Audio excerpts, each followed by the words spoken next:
Hello and welcome to Last Week in Hacking with Crazy Danish Hacker. In the first story we have Intel who's patching the management engine, and these are bugs from July where 3628 is more severe but only exploitable from the same subnet. The second bug can allow remote code execution, so it's quite a severe bug.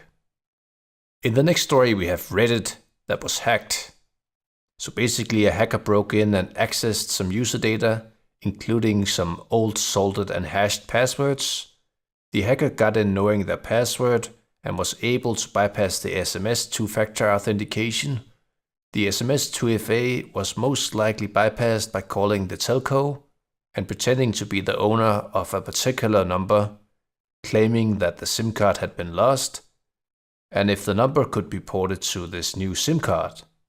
This type of social engineering attack is not new, but it does prove that you don't need SS7 access to break SMS two-factor authentication, and also that a lot of telcos are vulnerable, and thus their clients are also vulnerable.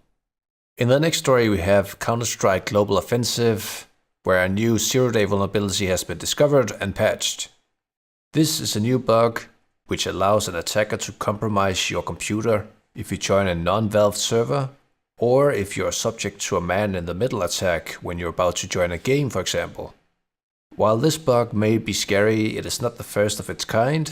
In fact, a security advisory was released last year, where custom assets in custom maps could also be used to hack someone's computer.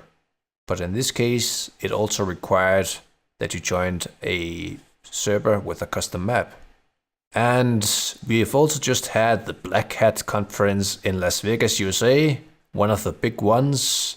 And we also had DEF CON 2018, or DEF CON 26, probably the largest hacker conference on planet Earth.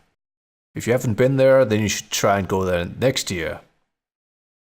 In the next story we have a new VPA/VPA2 attack using PMKID. This new attack method is almost the same as capturing a handshake, except that it is a clientless attack. In other words, you don't need to capture the handshake between the client and access point, and you don't need to send any deauthentication packets either. So this attack is also a lot more stealthy. While the old attack method seems reliable, in case a user enters the wrong password and you manage to capture and crack that handshake, then the password will be somewhat useless. Of course, what a real attacker would do in this case is to try and log in using variations of the incorrect password. In any case, you will need tools from Hashcat and not aircrack-ng this time to pull out this new attack method. In the next story we have the Rosen Bridge CPU Backdoor. And in case you wonder, this background image is actually of the actual code that you can download and run. So a hardware backdoor was found in some desktops, laptops and embedded x86 processors.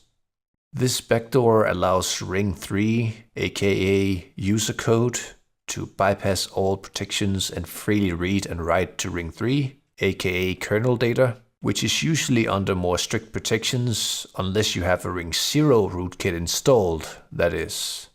While this backdoor is typically disabled and requires Ring 0 to activate, the researchers found that it is enabled on some systems by default. In the next story we have the Microtech Cryptojacking issue. A recent attack on approximately 88,000 Microtech routers in Brazil has injected crypto mining malware into the compromised devices.